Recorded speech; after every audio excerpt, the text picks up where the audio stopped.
pupunta kami ngayon sa ginagawang farm na located sa Barangay Cabarwan, Urdaneta City, Pangasinan. Tara, samahan nyo kami. Tcharan! Nandito na nga tayo. Ayan, makikita natin sa video na napakalawak talaga ito at ang init-init! Hindi na pala magiging problema ang tubig at kuryente dito dahil meron na. Habang naglilinis daw si kuya, ay minakita daw siyang ahas. Kaibigan ko ba yun? Charis! Kaya agad-agad na naming pinuntahan. Tara na, tingnan! Dinosaur, nakita ako. Dakol ko, bro! Napanan mo magayam. Anyways, mga ka-chicks, nagutom nga kami sa lagay na yan, kaya pumunta kami sa pinakamalapit na kainan. At umorder nga kami dyan ng kilawin, beef steak, at bulalo. Sobrang sarap nga yan, mga ka-chicks.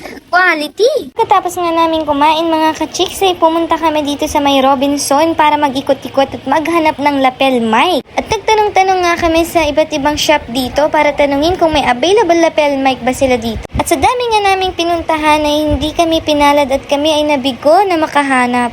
Hay, ganun talaga. Pag hindi para sa'yo, hindi na talaga.